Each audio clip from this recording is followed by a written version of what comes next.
Yo hoy quiero hablar de un tema que me trabajó a mí y me sigue trabajando aún hasta el día de hoy. Dentro de la vida cristiana estamos seguros que fácil la cosa no es. ¿Es fácil ser cristiano? No es fácil ser cristiano. Y si le dijeron que era fácil, le hablaron mentira. Ser cristiano es un trabajo. Es un trabajo que lleva tiempo. Es un proceso. Cuando decimos que sí, aceptamos a Dios en nuestro corazón, ahí es que el trabajo empieza. Ahí es que el trabajo empieza. Entonces, mis hermanos, yo les quiero hablar hoy sobre un tema que a mí en lo personal me tomó mucho tiempo entender. Y todavía, todavía. Y la enseñanza que hasta ahora he tenido, quiero compartirla con ustedes. Y se trata del prójimo. ¿Has escuchado esa palabra antes, verdad? Tantas veces que se repite el prójimo, el prójimo, el prójimo. Pero ¿quién es el prójimo? ¿Y cuál es mi deber? ¿Cuál es mi deber cristiano hacia el prójimo?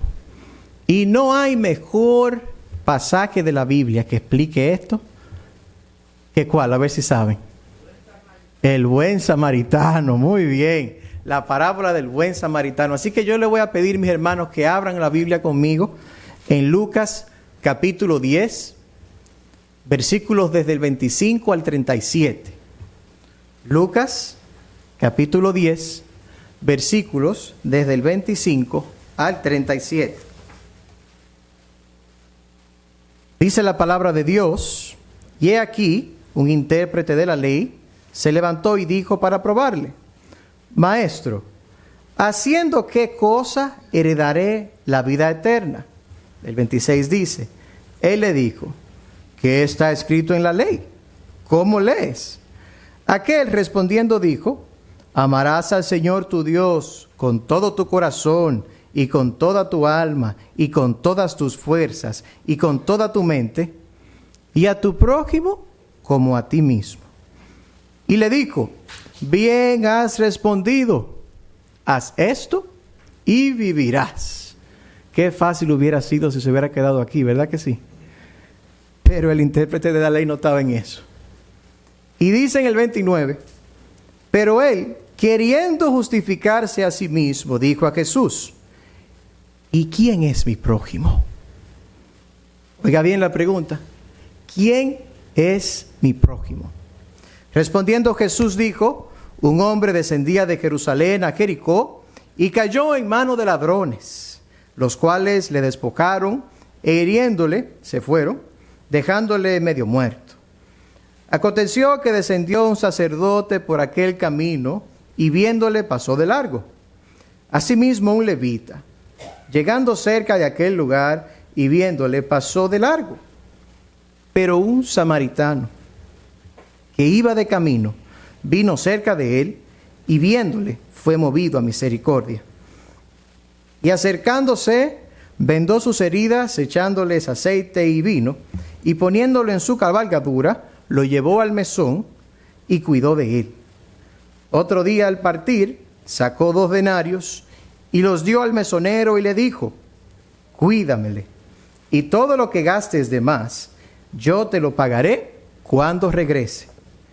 ¿Quién pues de estos 3 te parece que fue el prójimo del que cayó en mano de los ladrones? Esta fue la pregunta que hace Jesús. Y él respondió, él dijo: el que usó de misericordia con él. Entonces Jesús le dijo: ve tú y haz lo mismo. Cuando leemos esto, y creo que esto fue una de las primeras prédicas que escuché, acabado de convertirme a cristiano. Es muy fácil leerlo, es muy fácil ver lo que pasa en la historia y entender quién fue el prójimo ahí y qué papel juega el prójimo. Pero realmente lo entendemos cuando lo aplicamos a nuestra vida. Y es aquí donde va la enseñanza que yo por tanto tiempo he tratado de entender de quién es el prójimo y qué deber tengo yo hacia el prójimo como cristiano. Veamos qué ocurre en la primera parte, del versículo 25 al 28. Aquí encontramos a un intérprete de la palabra. Este intérprete era un doctor, un erudito de la palabra. Ellos están conscientes, ellos saben todo lo que hay. Hay que entender, como decía Joan en días pasados, antes no tenían la Biblia como la tenemos ahora. Antes, saber leer era un beneficio, porque no era tan fácil. Entonces, estamos aquí enfrente de un estudioso de la palabra. Eso era un intelectual. No había duda que en ese tiempo eso era lo más alto que había. Y este viene y se le acerca al Señor para preguntarle, ¿verdad que sí? ¿Qué se necesita para la vida eterna? Estamos conscientes que usa esto para probarle. Quiere ver qué el Señor va a decir. Quiere ver si se equivoca. Quiere ver si enseña una nueva doctrina. Él quiere ver qué pasa. Y esto me remonta a lo que estamos pasando ahora, que estamos en tiempo de elecciones. En tiempo de elecciones, salen un video de 20 años atrás de candidatos diciendo, a mí me gusta la carne. Sale ahí la sociedad de animales, quejándose. Cosas que a veces no tienen sentido, pero así trabaja la política. Bueno, realmente es lo que está pasando aquí. Querían desconcertar a Jesús para entonces, de esta manera, poder decir, este hombre está enseñando falacias. Este hombre está enseñando lo que no es. Y entonces, vemos que Jesús le contesta con otra pregunta. Tú le dices, ¿qué está escrito en la ley? ¿Cómo lees? Era necesario que Jesús dijera esto para que se entendiese que él no estaba enseñando una nueva doctrina. Esto ya estaba escrito. Y nos damos cuenta que verdaderamente es un intérprete de la ley porque cita la ley. La primera parte, cuando habla de amar a Dios sobre todas las cosas, así se resume, está en Deuteronomio 6:5. Y la parte cuando habla del prójimo se encuentra en Levítico 19:18. Literalmente citó lo que ya estaba escrito. Y al oírlo fácilmente lo entendemos. Aquel respondió, amarás a Dios, amarás al Señor tu Dios con todo tu corazón y con toda tu alma y con todas tus fuerzas y con toda tu mente y a tu prójimo como a ti mismo. Hasta ahí estamos bien. ¿Verdad que sí? Lo entendimos. Jesús le responde después de esto y le dijo, bien has respondido, haz esto y vivirás. Vete tranquilo, ya. Ya te respondió. Tú te respondiste tú mismo. Pero hasta aquí no termina la osadía de aquel intérprete. Sino que le dice, ven acá Jesús. ¿Y quién es el prójimo? Entonces aquí viene la parte importante de todo este pasaje. ¿Quién es el prójimo?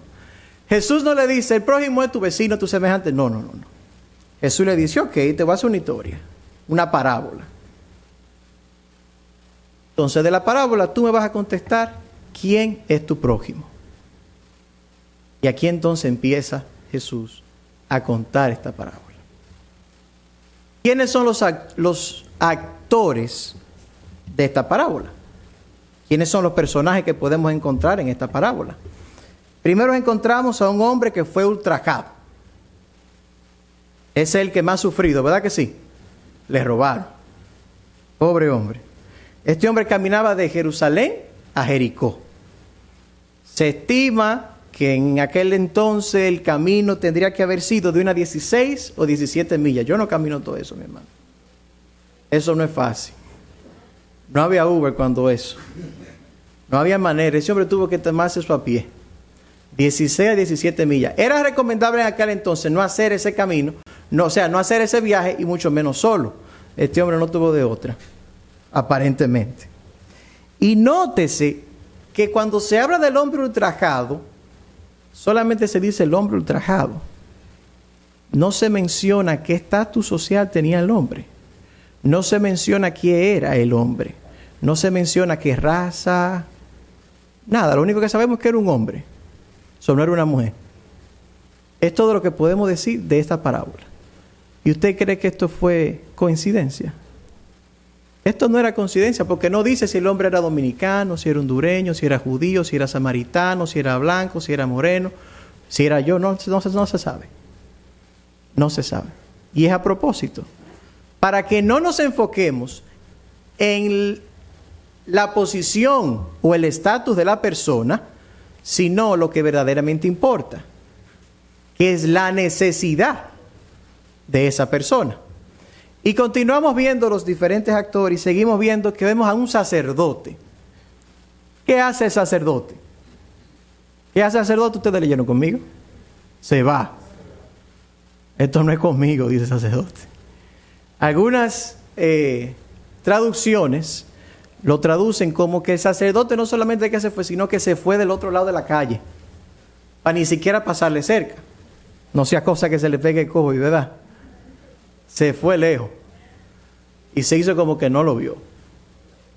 ¿Qué eran los sacerdotes? ¿Qué posición juegan los sacerdotes dentro de la sociedad de aquel entonces?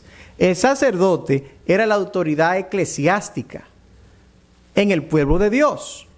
Estamos claros de que el sacerdote era una persona muy, pero muy importante. No estoy diciendo con esto que este sacerdote representa a todos los sacerdotes que habían en aquel entonces.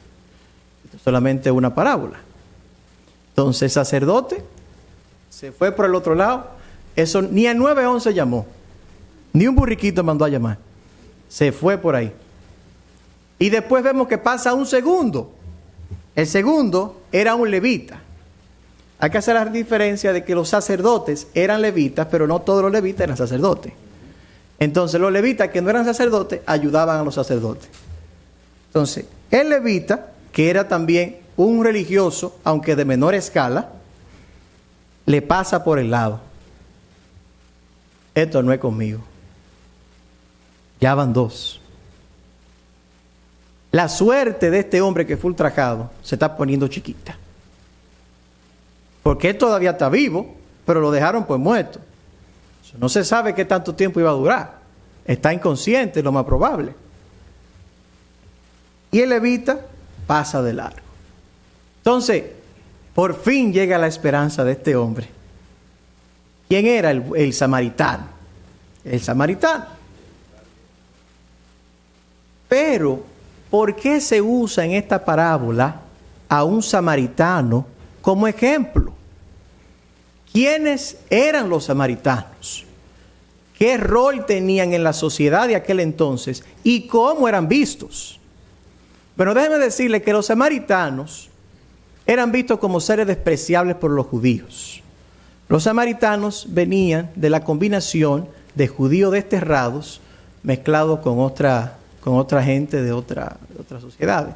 Entonces no eran descendientes puros de Abraham como eran los judíos.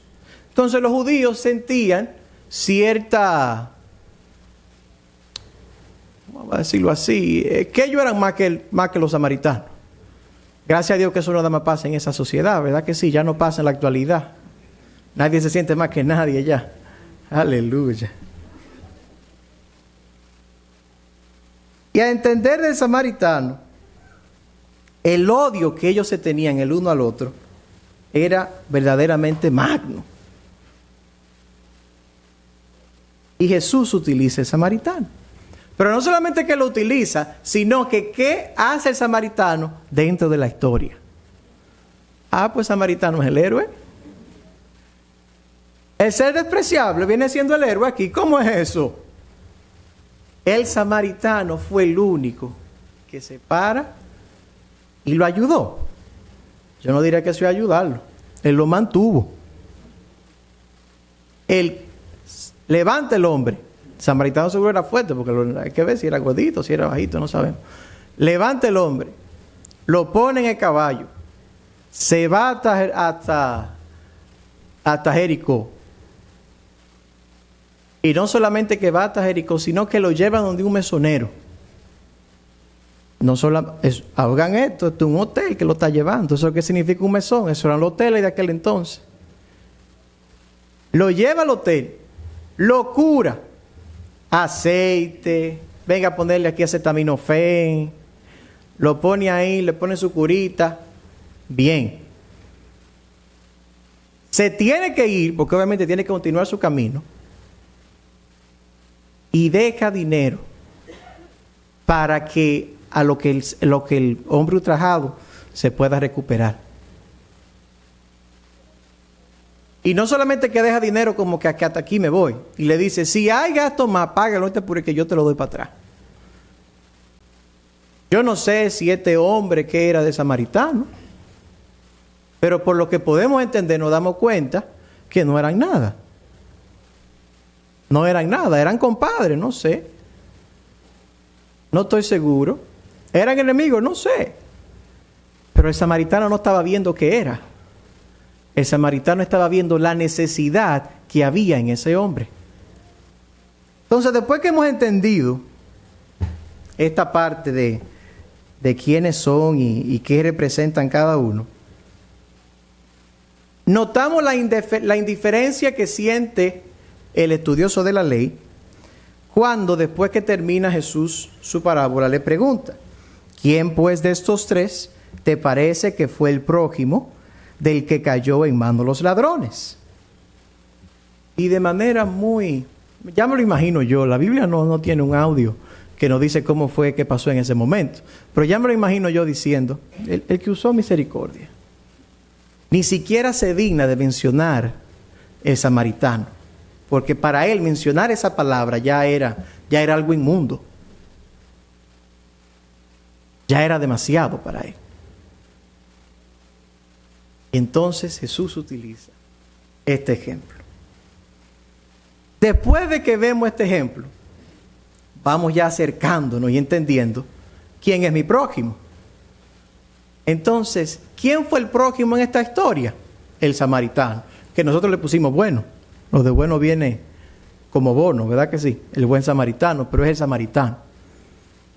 Entonces, el samaritano fue el que usó misericordia y fue el prójimo.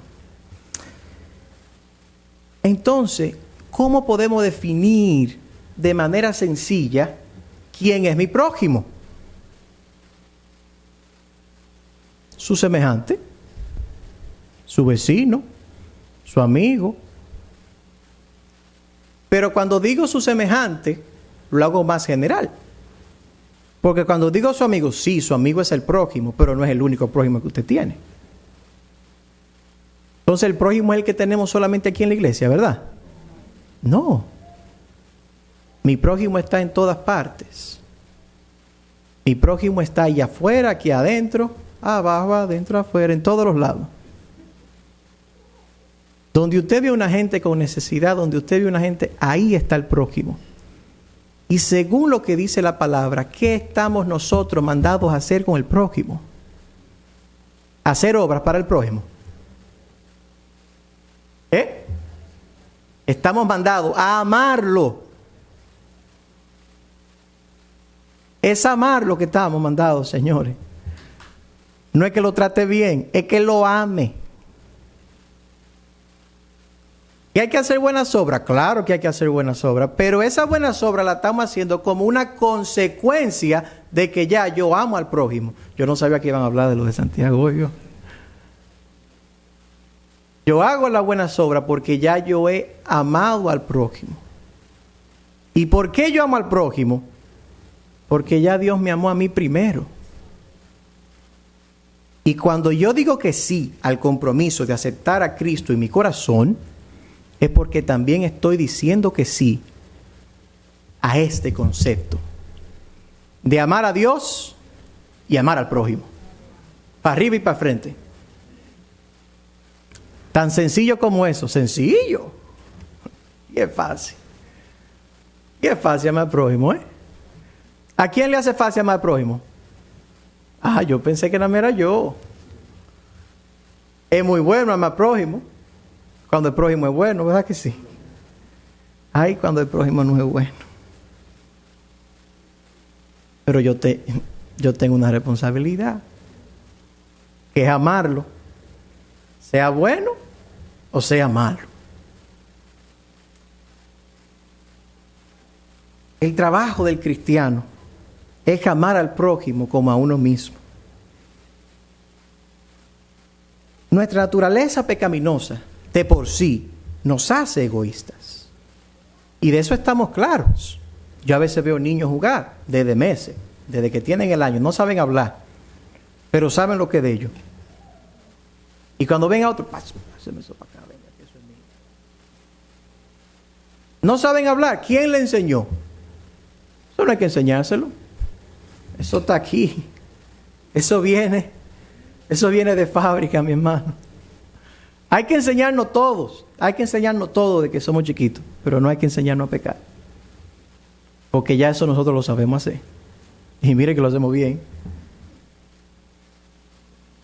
Entonces, ¿estoy yo llamado también a amar a mi prójimo aunque peque? Claro.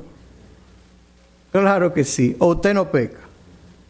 O yo, porque también puedo ser yo que me estoy haciendo la pregunta. Claro que sí. Y digo esto porque en la actualidad, en las redes sociales, yo estaba siguiendo, a carácter personal digo esto, estaba siguiendo a un, no influencer, pero una gente ahí en las redes sociales que hacía chistes, a mí me encantaba. No era cristiano, pero hacía unos chistes que yo me reía cantidad. Era un programa en inglés.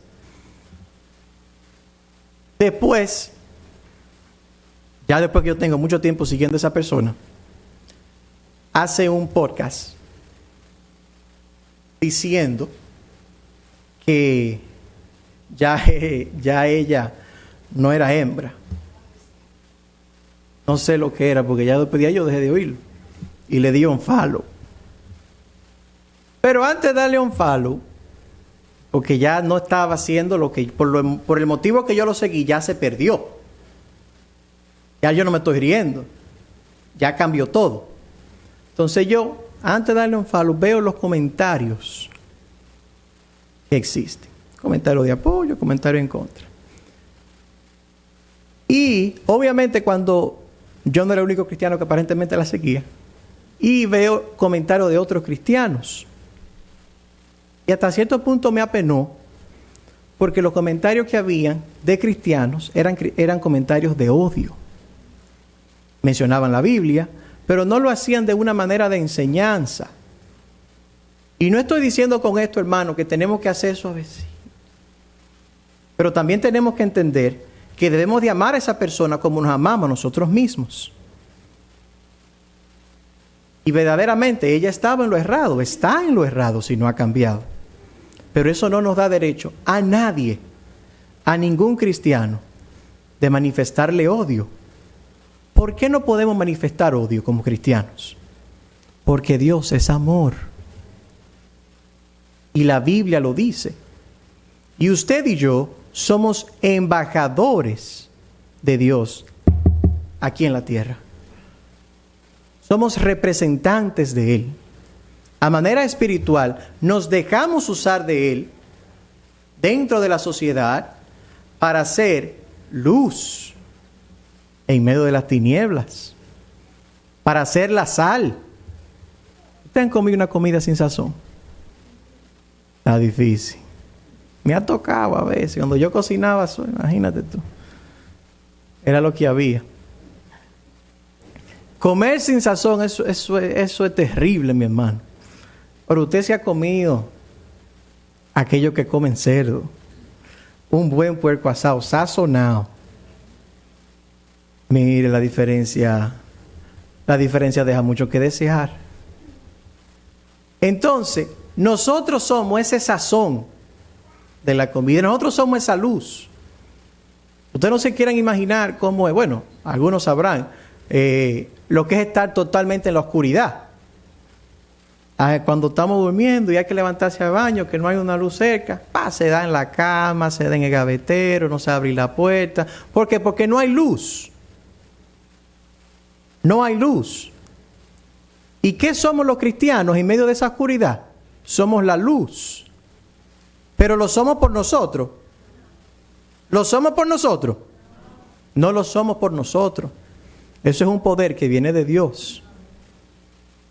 Y que Él nos utiliza a nosotros como Él quiere, no como nosotros querramos.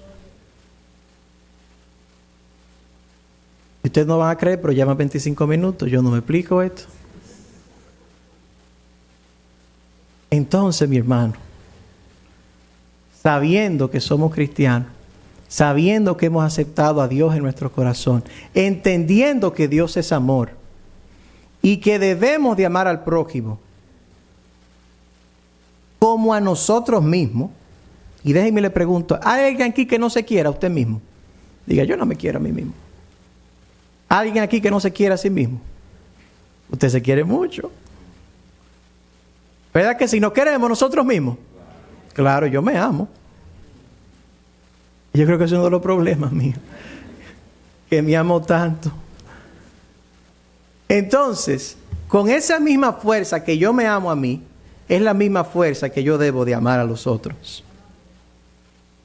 Y amándoles, así manifiesto yo el amor del Señor que está en mi corazón cuando yo lo acepté. No hay mucho que hablar, no hay mucho que entender cuando entendemos lo que es el amor de Dios. Y eso es algo que solamente podemos entenderlo nosotros los cristianos. Obviamente, ¿cómo el mundo trabaja? Ojo por ojo y diente por diente. No me importa, no te conozco. Me diste, te doy. Me tiraste un tiro, te lo devuelvo. Muerto los dos. Sí, porque así trabaja el mundo. Ellos no entienden que cuando nos dan una galleta, uno pone la otra mejilla. ¿Verdad que sí, que la ponemos? Eso lo dice la Biblia, eso no lo digo yo. No se rían, póngala. Entonces, cuando yo estoy en el trabajo, también yo actúo como cristiano. Cuando yo estoy en el trabajo, mire que eso no es fácil, se lo digo yo trabajo con mucha gente. Y a veces me vienen con unos disparates, mire, que uno no sabe ni cómo sentirse. Pero yo tengo un deber. Yo soy cristiano. Y yo tengo que amar a esa persona. A usted no le preguntaron, mira, ¿a quiénes son los que tú vas a poner como prójimo? Para ponerlo aquí en la lista. No, son todos son su prójimo. Hay prójimos que dan más trabajo que otros. Yo sé que los que me tratan a mí van forzados. Pero ámeme, que yo también lo amo. A eso estamos mandados. Gracias, Andy, yo sé que de corazón. Ya no voy a continuar porque ya el tiempo se me acabó. Así de rápido. Pero lo importante es que nos vayamos hoy. Que nos vayamos hoy con esto en el corazón. Y continuemos la semana, el mes, el año y todo lo que siga. Interpretando, identificando la necesidad del prójimo. Porque cuando uno está necesitado, uno quiere que lo ayuden, ¿verdad? Entonces esa misma estamos bien aquí en esta iglesia, sabemos del lenguaje, hasta Josía se rió ahí atrás. Es bueno que trabajemos eso. Y no es porque es bueno, es porque es un mandato. Así que vamos a orar, mis hermanos, para despedirnos.